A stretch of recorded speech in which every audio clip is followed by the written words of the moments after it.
Hi guys, you are watching my channel Ehsan pets. अस्सलाम वालेकुम। मैं हूं एहसन जफर, कराची, पाकिस्तान से।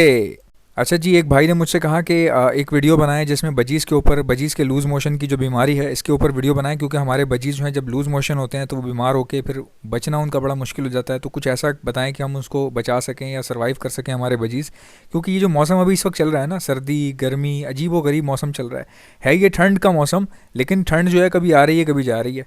तो ये प्रॉब्लम जो है ना, ये मौसम का जो उतार चढ़ाव है इसमें बजीज़ को जो है मोशन लग जाते हैं।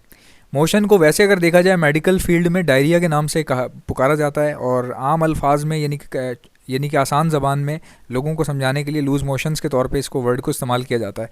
डायरिया क्या होता है? पेट की तकलीफ़ होती है, पेट की बीमारी होती है, बैक्टीरिया आ जाता है खाने में पीने में, या मौसम के चेंज ऊपर नीचे होने से बॉडी में बैक्टीरिया बन जाता है, और वो बर्ड जो है जो खा रहा होता है वो ठीक से हज़म नहीं हो पाता, या फिर वो पेट में जो है तकलीफ़ पैदा करता है। उसकी वजह से क्या होता है, बर्ड बीमार हो जाता है। जब पेट में तकलीफ़ शुरू हो जाती है उसके। इंसानों में भी यही है कि जब आपको डायरिया होता है तो आपके पेट में दर्द होती है, आपसे कुछ खाने का दिल नहीं करता, आपका खड़े होने का दिल नहीं करता, आप लेट जाते हैं और बस परेशान रहते हैं, पेट में तकलीफ़। और जब आप यानी कि जब बजीज़ जो हैं वो, उनको क्या होता है कि वो खाना पीना छोड़ देते हैं बिल्कुल और कमज़ोर होने लग जाते हैं, साथ साथ कमज़ोर भी हो रहे हैं, और उनकी बॉडी में जितनी भी नमी है, जितना भी बॉडी में पानी होता है वो उनके कम होना शुरू हो जाता है, क्योंकि वो लगातार जो है वो लूज़ मोशंस कर रहे होते हैं और उनके वेंट एरिया बहुत गंदा हो जाता है। अच्छा, लूज़ मोशंस को पहचानने का, डायरिया को पहचानने का तरीका ये है, या तो आपका बर्ड उल्टियाँ करना शुरू कर देगा, ठीक है। अगर उल्टियाँ नहीं कर रहा तो फिर या तो ये करेगा कि वो जो ड्रॉपिंग्स करेगा वो लूज़ मोशंस की सूरत में करेगा और उसका वेंट एरिया गंदा हो जाएगा, सारा आपको पता चल जाएगा कि बर्ड में कोई मसला है। और फिर बर्ड जो है सुकड़ के बैठना शुरू कर देगा, फूल के बैठना शुरू कर देगा, या तो नीचे ट्रे पे आ जाएगा। जो बर्ड नीचे ट्रे पे आ जाता है समझ लें कि उसका बिल्कुल बिल्कुल क्रिटिकल कंडीशन है। उसमें जो मेडिसिन इस्तेमाल होती है वो बहुत हैवी मेडिसिन इस्तेमाल होती है। अच्छा, मोशन से वैसे मैं आपको बचने का तरीका भी बता देता हूँ और फिर उसकी दवाई का भी तरीका बता देता हूँ कि दवाई क्या देनी है अगर किसी भाई के पास ये प्रॉब्लम आ रहा है तो।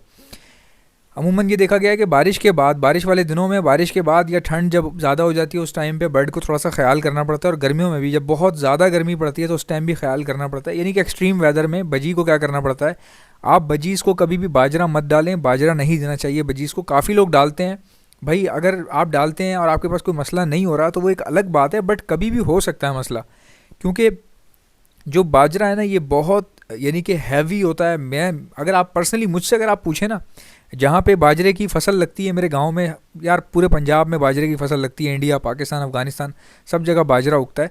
तो बाजरे का मसला पता है क्या है, आप बाजरे का जब खेत जब निकलता है ना, फसल जब निकलती है, खड़ी होती है, जब तैयार हो रही होती है, उस वक्त अगर कभी आप खेत के पास चले जाए ना, बाजरे की जहाँ फसल लगी हो, इतनी गर्मी होती है, इतना सेक होता है उसका, और लगती भी गर्मियों में ही है। तो जो सिट्टा होता है इसका बहुत गर्म होता है, यहाँ तक कि यार आप खाली हाथ लगा लें ना, सिट्टे को मुट्ठी में पकड़ लें तो आपको महसूस होगी गर्मी आपकी हथेली के अंदर। इतनी भाप निकलती है इसकी फसल में से, इतनी गर्मी तपिश होती है इसके अंदर, तभी तो ये बहुत जल्दी ग्रो भी कर जाता है फौरी तौर पे। नहीं बाजरा लगाया और कुछ ही दिनों में जो है वो फसल जो है खड़ी तैयार हो गई। तो ये बहुत गर्म होता है और इतना स्ट्रॉन्ग होता है। बाकी दाने आप देखेंगे ना, वो आपको इतने स्लिपरी लगेंगे या फिर आपको इतने हार्ड नहीं महसूस होंगे जितना हार्ड बाजरा होता है। अगर कोई भाई नंगे पैर बाजरे पे चले तो उसका पैर जो है ना छिल जाएगा पूरा का पूरा, क्योंकि बाजरा इतना सख्त होता है ये। अगर आप कंगनी पे चलेंगे तो आप स्लिप हो जाएंगे, लेकिन आपको वैसे आपके अंदर खुबेगा नहीं। तो बाजरा बहुत सख्त होता है, ख़ास करके बजरीज़ के लिए। जो बर्ड बाजरा खाते हैं जंगली माहौल में, अब आप सोच रहे होंगे कि भाई चिड़िया परिंदे कबूतर वबूतर भी तो बाजरा खाते हैं। अब वो भाई उनकी फ़िज़िकल एक्टिविटी तो देखो, चिड़िया अगर बाजरा खाती है तो वो पूरा दिन घूमती उड़ती कहाँ पे है, पूरा दिन वो आज़ाद घूमती है, खुली घूमती है। ऐसे बर्ड, ऐसे जंगली परिंदे जो बाजरा खा के आज़ाद घूमते हो, उनको कोई प्रॉब्लम नहीं होती डाइजेस्ट करने में। लेकिन एक बर्ड जो पिंजरे के अंदर है, उसकी वो फिज़िकल एक्टिविटी है ही नहीं कि वो बाजरा हज़म हो सके उसको। तो छोटे छोटे पिंजरे हैं, उसमें आप इतने मोटे मोटे बाजरे आप डाल देते हैं जिससे बर्ड का पेट ख़राब हो जाता है, मोशन शुरू हो जाते हैं, उल्टियाँ शुरू हो जाती हैं। बाजरा नहीं डालना। बजरी की खुराक जो मैंने देखा है सिर्फ़ और सिर्फ जो है ना, रेड कंगनी और बारीक कंगनी, लाल कंगनी और बारीक कंगनी, ये दें। इसके अलावा कैनरी सीड अगर आप देना चाहें तो ज़रूर दें, उससे अच्छा हो जाता है, फ़ायदा हो जाता है। इसके अलावा भाई मैं नहीं समझता, मैं तो सबको यही सजेस्ट करता हूँ कि बारीक कंगनी और लाल कंगनी आप दिया करें। और ये देने के बाद सॉफ्ट फूड जो कभी इस्तेमाल करते हैं बच्चे जब दिए हुए हों आपके पास, उस टाइम पे सॉफ्ट फूड इस्तेमाल करें। ये इनकी फ़ीड है। कभी कभार सॉफ्ट फूड चेंज कर दिया, एग फूड बना दिया, या जो भी आपका दिल करे, कभी आपने सलाद पत्ता रख दिया, लूसन रख दी, बस इतना होता है। इसके अलावा इसमें कोई ख़र्चा करने की ज़रूरत नहीं। जितना आप तंग करेंगे, जितना आप फालतू के काम करेंगे, उतना बजीज़ आपके ख़राब होंगे। अब मोशन पे आ जाते हैं जी। अच्छा जी, ये जो मैंने फीड आपको बताई ये इस्तेमाल करेंगे तो कभी आपके बजीज़ में मोशन की प्रॉब्लम, डायरिया की प्रॉब्लम नहीं आएगी और बहुत बेहतरीन हो जाएगा आपके पास सिस्टम आपका, और आप ख़ुद भी महसूस करेंगे कि अब हमारे पास नहीं आ रही। अच्छा, मोशन क्यों होते हैं? पिंजरा छोटा हो, बाजरा डला हुआ हो, गर्मी हो या बहुत सर्दी हो, कोई टेम्परेचर का ख्याल ही नहीं है, कोई तरीका ही नहीं है रखने का, फिर बजीज़ को मोशन होते हैं। ठीक है, तो इस तरह से आपने गर्मियों में ज़्यादा गर्मी ना हो, थोड़ा ठंडक पहुँचे, इस तरह की खुराक देनी है, ऐसे रखना है। पिंजरा थोड़ा सा बड़ा हो ताकि बर्ड कुछ थोड़ा बहुत घूम फिर सके, तो उसको मोशन भी नहीं लगेंगे। फिर बाजरा आप कम कर दें, दाने से कम क्या कर दें, निकाल दें, तो आपके ये मोशन वाला मामला हल हो जाएगा। इसके अलावा लेकिन फिर भी क्या ये सब करने के बावजूद बर्ड को कभी मोशन नहीं होगा? ऐसा कुछ भी नहीं है भाई, ये सब करने के बावजूद भी मोशन हो सकते हैं, डायरिया हो सकता है। अब डायरिया क्यों होता है? बेसिकली डायरिया खाली इन वजूहात की वजह से नहीं होता कि डाइजेस्टिव सिस्टम जो है, डाइजेशन नहीं हो रही, अब एक बर्ड ने कुछ ऐसा खा लिया जो डाइजेस्ट नहीं हो रहा, खाली सिर्फ यही एक वजह नहीं होती, ये हो सकती है एक, बट इसके अलावा बहुत सारी वजूहात होती हैं। मिसाल के तौर पे बर्ड ने पानी पिया या पानी गंदा था, या पानी में हो सकता है कोई बैक्टीरिया आ गया हो, वो बर्ड के पेट के अंदर चला गया पानी पीते हुए, तो वो बैक्टीरिया क्या कर रहा है, अंदर जाके पेट में तकलीफ़ पैदा कर रहा है, मोशन पैदा कर रहा है। तो ये बहुत सारी वजूहात होती हैं। अब मैं आपको इसके मेन हल की तरफ बताता हूँ। जो इसका हल मेरे पास जो इसका हल है, मैं पूरे पाकिस्तान में बर्ड्स की मेडिसिन को सप्लाई करता हूँ, और हर वीडियो में अपनी मार्केटिंग भी कर देता हूँ कि मैं बता देता हूँ लोगों को हर तरह की मेडिसिन आपको मेरे पास से मिल जाएगी। मुझे सिर्फ आपने क्या करना है, व्हाट्सएप के ऊपर सिर्फ और सिर्फ आपने मेडिसिन लिख के सेंड करना है। अगर आपको मेडिसिन मुझसे चाहिए ना, व्हाट्सएप पे सिर्फ मुझे मेडिसिन लिख के भेजें और कुछ मत भेजें, ठीक है? क्योंकि मेरे पास इतने सारे मैसेज आते हैं, मैं सिर्फ 2 मैसेजेस को डील करता हूँ। एक मेडिसिन लिखा हुआ जब आता है, और दूसरा जब खाली पेमेंट लिखा हुआ आता है। इन मैसेजेस को मैं खोलता हूँ। पेमेंट का मतलब ये होता है कि हमने आपको पेमेंट कर दी है, आप चेक कर लें, तो मैं पेमेंट फ़ौरन खोलता हूँ, देखता हूँ जब पेमेंट आ गई है, फिर उसके बाद उस बंदे को उसका डिलीवर कर दिया जाता है।